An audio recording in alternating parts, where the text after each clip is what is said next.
It was a crisp spring morning in the quiet town of Maplewood when the Senior Gardening Club gathered at their community plot.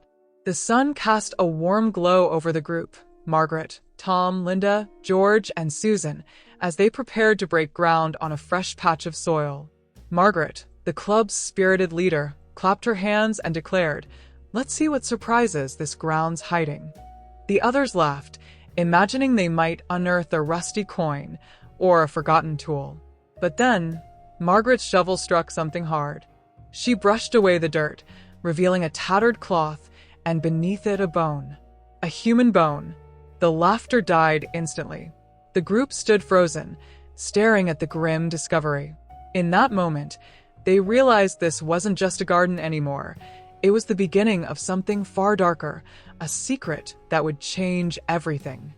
It was a crisp spring morning in Maplewood, a quiet town nestled between rolling hills and whispering pines. The sun hung low in the sky, casting a golden sheen over the community garden where the Senior Gardening Club had gathered for their weekly ritual. The air carried the rich scent of freshly turned soil, mingling with the faint sweetness of blooming lilacs. Birds flitted between the trees, their cheerful songs a stark contrast to the unease that would soon settle over the group. The club consisted of 5 members, each as distinct as the plants they tended. Margaret, the unofficial leader, was a retired teacher with a sharp mind and an unwavering passion for gardening. Her silver hair was pulled into a tidy bun, and her eyes gleamed with determination behind wire-rimmed glasses. Tom, a former police officer, stood with a quiet confidence, his broad shoulders and keen gaze a testament to years on the force. Linda, a soft-spoken widow, found peace in the garden's rhythm, her delicate hands often trembling as she worked. George, the gruff gardener, wore a perpetual scowl, but his knowledge of soil and seasons was unmatched. And Susan, the tech-savvy enthusiast, documented every moment with her phone, her youthful energy a spark among the group. "All right, everyone, let's get to it," Margaret called, her voice bright as she clapped her hands. "We're breaking ground on the new plot today. I've got my heart set on some heirloom tomatoes." George hefted his shovel with a grunt. "Probably just rocks and weeds down there. This ground's as stubborn as I am." Linda, kneeling nearby, offered a gentle smile. "You never know, George. Maybe we'll uncover something special." Susan grinned, snapping a quick selfie with the garden as her backdrop. "Here's the before shot. Let's see if we can make it viral." Tom chuckled, his deep voice cutting through the chatter. "Let's hope it's for the right reasons." The group spread out across the plot, their shovels sinking into the earth with a satisfying crunch. The morning unfolded with easy banter, the sound of their laughter weaving through the steady rhythm of digging. "Margaret," George said, pausing to wipe his brow, "you hear about that new fertilizer at the hardware store? Supposed to be a miracle worker." Margaret nodded, brushing dirt from her gloves. "I've been tempted. What do you think? Worth the price?" George muttered. "I'll stick to my compost. Works fine." Linda carefully lifted a small stone from her section, her voice soft. "I think it's the love we put in that matters most. Plants can feel it, you know." Susan aimed her phone at Linda, capturing the moment. "That's gold. Straight to the club's Instagram. #GardeningWisdom." Tom kept his focus on his task, his shovel slicing deep. "Make sure we dig far enough down. Shallow roots won't hold." They worked in sync, the garden a canvas for their shared efforts. But as Margaret drove her shovel into the soil, it struck something hard, sending a jolt up her arm. She murmured, crouching to investigate. She brushed away the loose dirt, revealing a tattered scrap of cloth buried beneath the surface. "What's that?" Linda asked, leaning closer, her eyes wide with curiosity. Margaret tugged at the fabric, but it resisted. It stuck. She pulled harder, and with a sudden release, the cloth came free, dragging with it a pale, weathered bone. A collective gasp rippled through the group. The garden fell silent, the bird song now distant. "Is that a bone?" Linda whispered, her hand trembling as it rose to her mouth. Tom dropped his shovel and knelt beside Margaret, his expression tightening. "Let me see." He brushed away more dirt, exposing the bones full length. It's human. An arm, I'd guess. Susan, phone already recording, zoomed in. This is unreal. We need to call the police, now. George's scowl deepened, though his voice wavered. No way. They cleared this land years ago, when they built the garden. It can't be real. Tom's tone was firm. It's real enough. We don't touch anything else. Margaret, make the call. Margaret nodded, pulling out her phone with shaky hands. Right. I'll get them here. As they waited for the authorities, tension coiled around them like a vine. The garden, once their sanctuary, now felt shadowed by the grim discovery. Linda twisted her gloves nervously, her eyes flicking to the bone. What if it's someone we knew? Someone from Maplewood? George scoffed, clinging to his skepticism. Rubbish. It's probably ancient, before the town was even here. Susan, scrolling through her phone, froze. Hold on. There was a missing person case here, Evelyn Carter, about 30 years back. She disappeared without a trace. Margaret's face paled. Evelyn? I remember her. She taught with me at the school, always advocating for the town. Tom's brow furrowed. That's a lead worth chasing. Could be connected. Before they could dig deeper into the idea, sirens pierced the air. 2 police cars rolled up, and Detective Harris stepped out, his stern face framed by a neatly trimmed beard. He was a familiar figure in Maplewood, known for his meticulous approach. Morning, he said, tipping his head to the group. Heard you found something unusual. Margaret stepped forward, gesturing to the plot. Yes, Detective. We were digging for a new planting area and uncovered what looks like a human bone. Harris crouched beside the discovery, his eyes narrowing as he examined it. Interesting. We'll need to seal this off and get forensics in. Could be a crime scene. He straightened, pulling out a notepad. Anything odd around here lately? Disturbances? Tom shook his head. Nothing. We've been gardening here for years, no issues. Harris scribbled a note. All right. We'll handle it from here. Stay clear of the area until we're done. As officers began taping off the plot, the club members huddled together, watching the scene unfold. Susan, filming discreetly, whispered, This is going to blow up. I can feel it. Linda's voice quivered. I can't believe this. What if it's Evelyn? Margaret rested a hand on her shoulder. We don't know yet, Linda. Let's not assume the worst. Tom's mind was already turning. If it is her, there's a story here. We should look into it ourselves. George raised an eyebrow. What? Play detective. That's the police's job. They'll do their part, Tom replied, but we know this town inside out. We might see something they don't. Susan's eyes lit up. I'm in. This could be our shot at solving a real mystery. Margaret considered it, then nodded. Okay, but we'll be careful. Let's meet at my place tomorrow to sort out what we know. Narrator. And that's where the mystery takes root. If you're hooked on this tale, please subscribe to our channel. We're growing fast, and your support keeps stories like this blooming. Now, back to the garden. The group lingered a moment longer, watching as the police photographed the bone and cordoned off their once peaceful plot.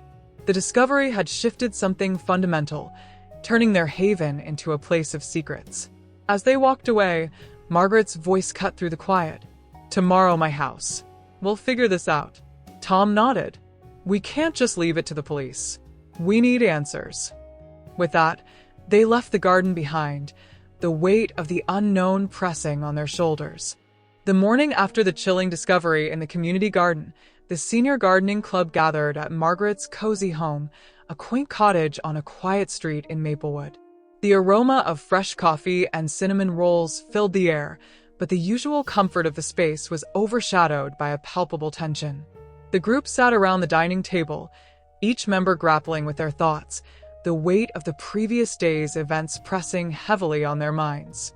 Margaret, the group's steadfast leader, broke the silence. All right, let's get to it. We need to figure out what we're dealing with here. Susan, you mentioned Evelyn Carter yesterday. What do you know about her? Susan, already scrolling through her phone, nodded. I did some digging last night. Evelyn Carter was a teacher at Maplewood Elementary, just like you, Margaret. She disappeared about 30 years ago, in 1993. No one ever found out what happened to her.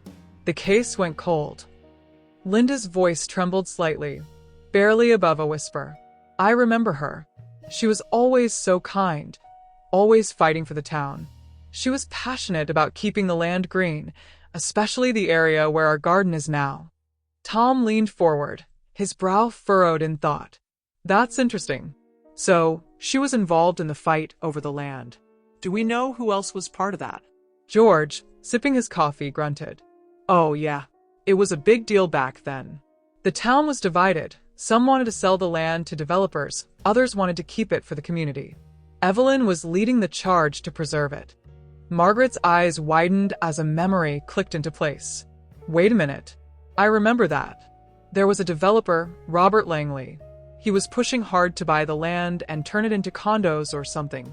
Evelyn was his biggest obstacle. Susan's fingers danced over her phone screen. Let me see if I can find anything on him. After a brief pause, she looked up. Robert Langley. He left Maplewood shortly after Evelyn disappeared, moved to the city, made a fortune in real estate. He's still alive, living in a big house outside town. Tom's eyes narrowed suspiciously. That's convenient timing. He leaves right after she goes missing? Sounds like he might have had something to do with it. Linda's hands shook as she set down her cup. But why would he kill her? Over land? George shrugged, his tone gruff. People have killed for less. Money, power, it's all the same.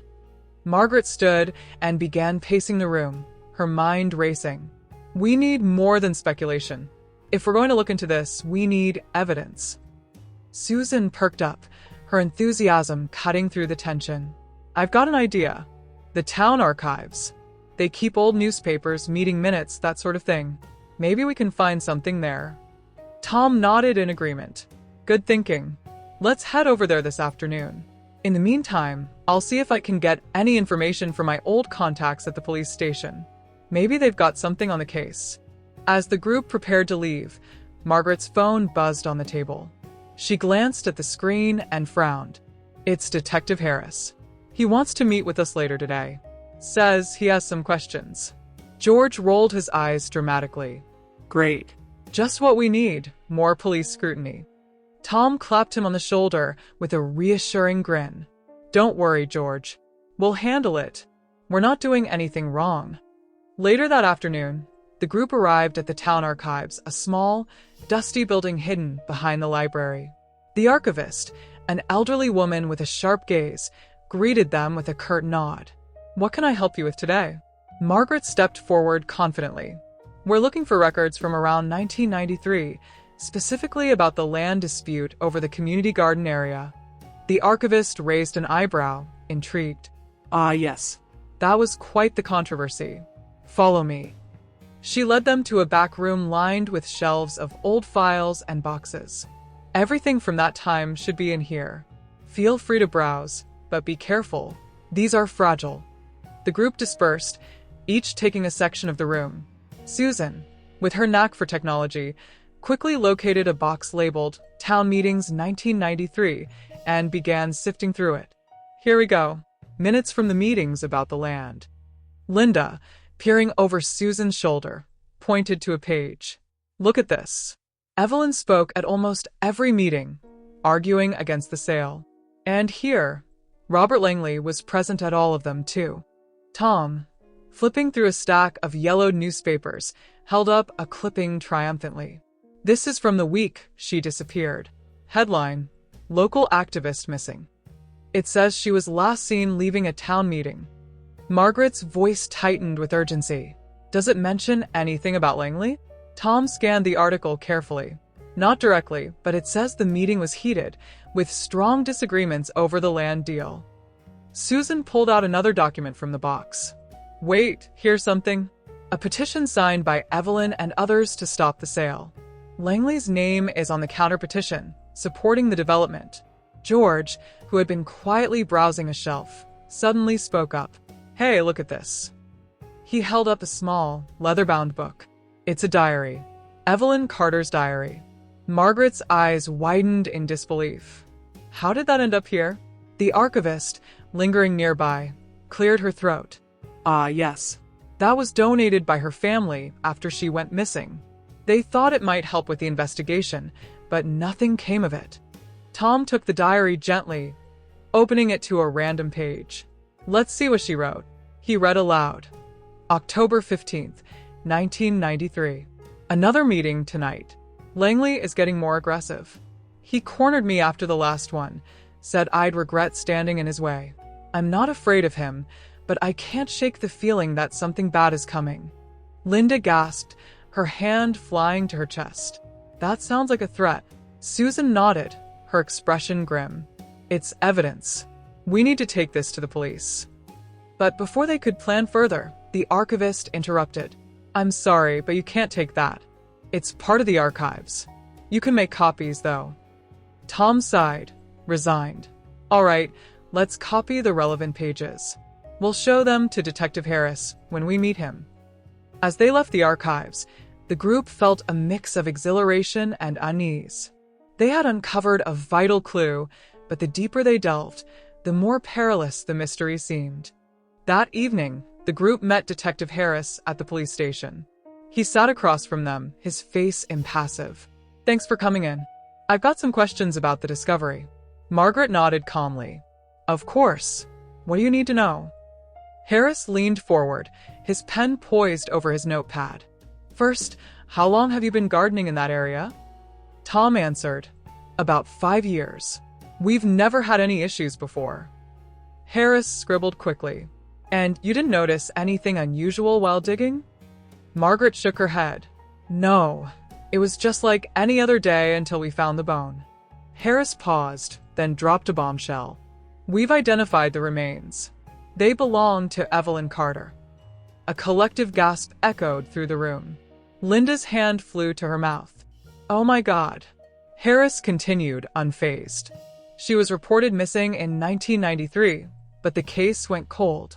Now, with this discovery, we're reopening the investigation. Tom leaned forward eagerly. We've been doing some research ourselves. We found Evelyn's diary in the town archives. It mentions threats from Robert Langley, a developer who wanted to buy the land. Harris's eyes narrowed. Langley? He's a big name around here. You're saying he threatened her? Margaret nodded firmly. Yes, in her diary. We have copies of the pages. She handed them to Harris, who skimmed them quickly. This is interesting. We'll look into it. But I have to warn you, don't get too involved. This is a police matter. George muttered under his breath. Too late for that. Harris shot him a stern look, but said nothing more. We'll take it from here. If you think of anything else, let me know. As they left the station, the group felt a blend of relief and frustration. They had passed the diary to the police, but it was clear Harris wouldn't keep them in the loop. Susan broke the silence as they stepped outside. So, what now? Do we just sit back and wait? Tom shook his head decisively. No. We keep digging, figuratively this time. Langley's still around. Maybe we can talk to him, see what he knows. Margaret hesitated, her tone cautious. That could be dangerous. If he's involved, he won't be happy we're poking around. Linda's voice was resolute despite her earlier nerves. But we have to try. For Evelyn. George, surprisingly, agreed. Yeah, let's do it. I've got nothing better to do. Susan grinned, rallying the group. All right, team. Let's pay Mr. Langley a visit. The next morning, the senior gardening club gathered at Margaret's house, their determination palpable. After days of speculation and late-night discussions, they had decided to confront Robert Langley, a wealthy developer with a shadowy past. The dining table was strewn with copies of Evelyn's diary entries and faded newspaper clippings, but the usual aroma of Margaret's coffee went unnoticed. Everyone was too focused to drink. Tom, the group's unofficial leader, spoke first. We can't just storm Langley's place and demand answers. We need a strategy. Susan's eyes sparkled with an idea. What if we pose as a community group doing a survey? Something innocent, like asking about the town's history? George scoffed, crossing his arms. A survey? Langley's a hermit, not a fool. He'll see right through it. Linda fidgeted with her hands, then offered, "How about we say we're writing a book on Maplewood's history? People love talking about old times." Margaret nodded slowly. "That's less aggressive. It gives us a way to bring up Evelyn naturally." Tom rubbed his chin. "I like it. A history book project. Susan, can you make us look legit? Maybe whip up a flyer." "Already on it," Susan replied, flipping open her laptop. In minutes, she designed a flyer titled Maplewood Memories, a community history project, complete with the town logo and a brief blurb. She printed copies, earning impressed nods from the group. "Solid work," Tom said. "Now, who's talking?" Margaret squared her shoulders. "I'll lead. I knew Evelyn. It'll sound natural coming from me." "I'll go too," Linda said, her voice soft but firm. "I can smooth things over if they get heated." George grunted. "I'll come, but don't expect me to play nice." Susan chuckled. "We'll let Linda handle the charm. You just be you, George." With their plan set, they piled into Tom's car and drove to Robert Langley's estate on the edge of town. The Victorian mansion loomed behind a wrought iron gate, its manicured lawns and ancient oaks exuding old money. A nervous energy buzzed among them as Tom pressed the intercom. "Who is it?" a gruff voice barked. Margaret leaned in. "Hello. We're from the Maplewood Community History Project. We're interviewing residents about the town's past and hope to speak with Mr. Langley." After a tense pause, the gate buzzed open. "Come in. He'll see you in the parlor." Surprised by their luck, they crunched up the gravel driveway. A stern butler greeted them at the door, leading them into a dimly lit parlor where Robert Langley waited. He sat in a high-backed chair, his white hair stark against his dark suit, exuding authority. "What's this history project?" he asked, his tone icy. Margaret smiled, holding up the flyer. "We're collecting stories for a book about Maplewood. Given your role in the town's growth, we'd love your input." Langley's eyes narrowed, but he waved them to sit. Fine. "What do you want?" Tom eased into a chair. "We're curious about the early 90s. Land disputes were big then. You were involved, right?" Langley's jaw twitched. Yes. "Some wanted to develop land into housing. Others fought it." Margaret seized her chance. "Like Evelyn Carter?" She was passionate about keeping things green. Langley's gaze darkened at Evelyn's name. She was a nuisance, always causing trouble. Linda's gentle voice cut in. "That must have been tough, facing so much pushback." For a fleeting moment, Langley softened. It was. "But that's business. You win or you lose." Susan, secretly recording with her phone, asked, "What about Evelyn's disappearance? That happened around then, didn't it?" Langley stiffened. "I heard about it. Sad, but I wasn't involved. I left town soon after." Tom pressed, calm but firm. "Right after she vanished. Interesting timing, no?" Langley's temper flared. "Are you implying something, mister?" "Tom," he replied coolly. "Just observing. We're piecing together history." Langley stood, done. "That's enough. You've got your story. Leave." The butler reappeared, showing them out. As they walked back to the car, Susan whispered, "Did you see his face when we mentioned Evelyn? He's hiding something." Margaret agreed. Definitely. He got too defensive. George, quiet until now, muttered, "We're poking a bear. This feels dangerous." Linda touched his arm. "We're doing this for Evelyn, George. We can't stop." That evening, back at Margaret's, the group replayed Susan's recording, dissecting every word. Susan paused it at Tom's question about Langley's departure. "Hear that hesitation? He's rattled." Tom nodded. "And he kicked us out fast. He's scared we'll dig deeper." Margaret sighed. "We need more than this and the diary. It's not enough." Susan's phone pinged with a news alert. She gasped, showing the screen. Developer Robert Langley announces plans to buy Maplewood Community Garden for housing. Linda paled. "The garden?" Now. George slammed the table. "That slime. He's been scheming this whole time." Tom's face darkened. "No coincidence. He knows we're close and wants the evidence gone." Margaret stood, resolute. "We won't let him. We'll stop this." Susan typed furiously. I'm checking land records. Maybe we can block him. Moments later, she grinned. The garden's in a community trust. It needs a town council vote to sell. Margaret's hope surged. Then we rallied the town to vote no. Tom added, and keep digging. If we tie him to Evelyn's death, he's finished. A loud knock interrupted them. Margaret glanced at the clock, 9 p.m., and frowned. Who's that? At the door was a courier with a small package for her. No return address. She brought it inside, setting it on the table. No sender? Linda asked. Tom's instincts flared. Let me open it. Carefully. He sliced the tape and lifted the lid. Inside, a single typed note. Stop digging into the past or you'll regret it. The room went cold. Susan's voice shook. This is getting creepy. George frowned. Maybe we should quit. This is too much. Margaret's resolve hardened. No. Evelyn deserves justice, and our garden stays. Tom gripped her shoulder. We'll be smart, but we're not backing down. Linda nodded, steady despite her fear. Together, we'll finish this. The town hall buzzed with anticipation as Maplewood's residents filed in for the emergency meeting. Word had spread quickly about Robert Langley's plan to buy the community garden, and the Senior Gardening Club had worked tirelessly to rally support. Margaret stood at the front, flanked by Tom, Linda, George, and Susan, all wearing determined expressions. The room was packed, a testament to the garden's importance in the community.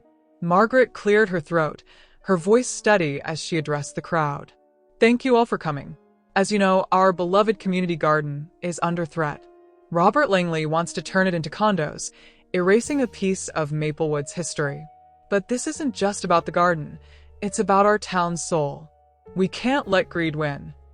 A murmur of agreement rippled through the room. Tom stepped forward, his presence commanding. We've learned that the garden's land holds more than just memories. It's the final resting place of Evelyn Carter, a woman who fought for this town. Her story deserves to be honored, not paved over. Linda, her voice soft but resolute, added, Evelyn was one of us. She believed in Maplewood's future. We owe it to her to protect what she loved. George, arms crossed, grunted, and if Langley thinks he can bully us, he's got another thing coming. Susan held up her phone, displaying a petition with hundreds of signatures. We've already got the community behind us. Let's make sure the council hears our voice. The crowd erupted in applause, their support palpable. As the meeting progressed, residents shared stories of the garden's impact, children learning to plant, families bonding over harvests, seniors finding purpose. By the end, the room was united. The garden would not be sold without a fight. After the meeting, the club regrouped at Margaret's house, buoyed by the town's backing but aware that Langley wouldn't back down easily. Susan, scrolling through her laptop, suddenly gasped. Look at this. I found an old article from 1993. It mentions a witness who saw Evelyn arguing with Langley the night she disappeared. Tom leaned over her shoulder, reading the faded text. A witness? Why wasn't this followed up? Susan shrugged. The article says the witness left town shortly after. But maybe we can track them down. Margaret's eyes lit up. Do we have a name? Susan nodded. Yes, Martha Green. She worked at the town hall back then. Linda's brow furrowed. Martha Green? I think she's still around. Lives on the outskirts, near the old mill. Tom grabbed his coat. Let's pay her a visit. If she saw something, we need to know. Martha Green's cottage was a quaint, ivy-covered home tucked away from the main road. The club approached cautiously, unsure of what to expect. Martha, a spry woman in her 70s, greeted them with a warm smile. Well, hello. What brings you all here? Margaret stepped forward, her tone gentle. Martha, we're looking into Evelyn Carter's disappearance. We found an old article that mentioned you saw her arguing with Robert Langley the night she went missing. Can you tell us about that? Martha's smile faded, replaced by a look of unease. She glanced around, then ushered them inside. I don't like to talk about it. It was a long time ago, and I've tried to forget. Linda sat beside her, her voice soothing. We understand, but it's important. Evelyn's remains were found in the community garden, and Langley's trying to buy the land. We think he's involved." Martha's eyes widened. "Oh my. I always suspected something was off about that man." She took a deep breath. "That night, I was leaving the town hall late.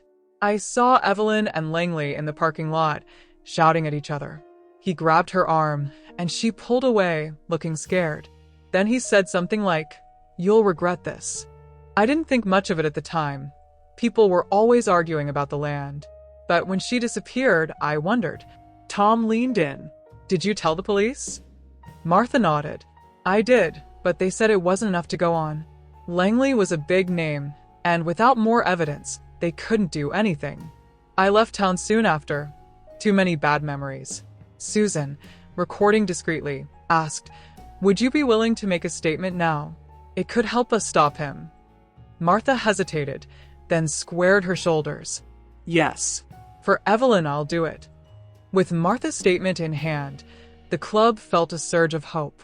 They planned to take it to Detective Harris the next morning, confident it would strengthen their case. But as night fell, an uneasy feeling settled over Margaret's home. The threatening note still loomed in their minds, and the shadows outside seemed darker than usual. Margaret was in the kitchen, brewing tea, when she heard a faint rustling near the back door. She froze, her heart pounding. "Tom," she called softly. Tom, who had been dozing in the living room, snapped awake. "What is it?" "I heard something outside," Margaret whispered. Tom grabbed his old police flashlight and motioned for the others to stay put. He crept to the back door, easing it open. The beam of light swept across the yard, revealing nothing but the swaying branches of the oak tree. Then, a glint caught his eye, a leather glove, discarded near the fence. He picked it up, examining it closely. "This isn't mine. Looks expensive. Probably Langley's." Susan, peering from the doorway, gasped. "He was here? Watching us?" George's face hardened. "That's it. We're not safe. We need to end this." Linda's voice trembled. "Maybe we should just give the evidence to the police and let them handle it." Margaret shook her head. "We've come too far. We'll take Martha's statement to Harris first thing tomorrow. But we need to be careful. Langley's desperate."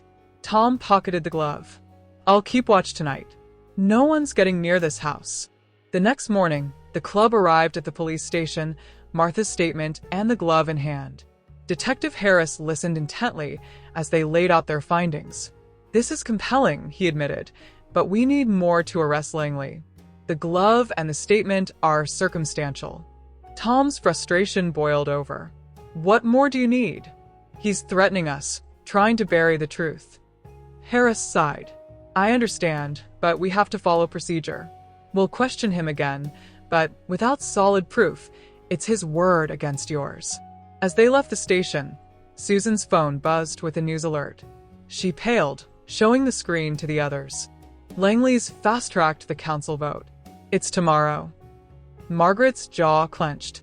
"He's trying to push it through before we can stop him." Linda's eyes filled with tears. "What do we do? We're running out of time." Tom's voice was grim. "We need to find something undeniable, something that ties him directly to Evelyn's death." Susan's eyes lit up. "Wait, what about the diary? Evelyn mentioned Langley threatening her. Maybe there's more in there." Margaret nodded. "Let's go back to the archives. There might be something we missed." At the archives, the group pored over Evelyn's diary, searching for any overlooked clues. Hours passed with no breakthroughs, until Linda, flipping through the final pages, gasped, "Look at this." She pointed to a faint entry, dated the day before Evelyn disappeared. "Met with RL tonight.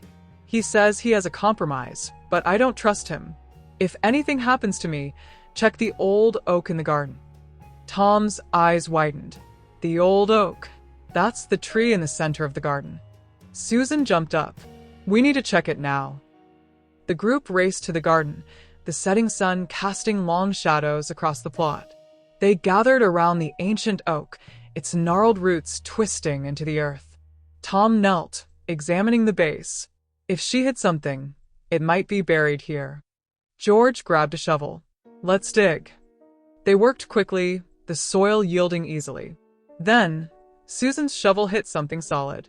She dropped to her knees, brushing away the dirt to reveal a small metal box. With trembling hands, she pried it open. Inside was a letter, yellowed with age, addressed to Evelyn. The handwriting was unmistakable. Robert Langley's. Evelyn, meet me at the garden tonight. I have a proposal that will end this dispute. Come alone. R.L. Margaret's breath caught. This is it. Proof they met the night she disappeared. But before they could celebrate, a voice cut through the twilight. Well, you found something, haven't you? They turned to see Robert Langley standing at the garden's edge, his face twisted with rage.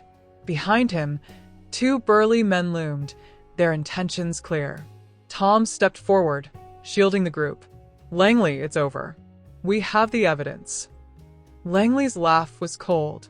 You think a letter will stop me? You're meddling in things you don't understand. Susan, her voice steady, held up her phone. It's already too late. I've sent the photo to Detective Harris. Langley's face contorted with fury. You'll regret that. He gestured to his men, who advanced menacingly. But before they could reach the group, sirens wailed in the distance, growing louder. Langley froze, his plan unraveling.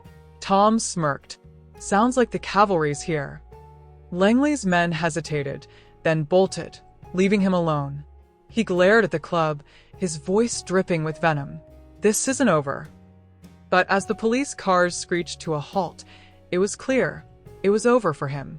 The police cars screeched to a halt at the edge of the community garden, their flashing lights painting the twilight with streaks of red and blue.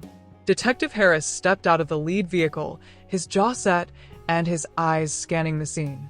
Behind him, officers fanned out, moving with purpose toward Robert Langley, who stood rooted to the spot, his plan to flee unraveling before his eyes.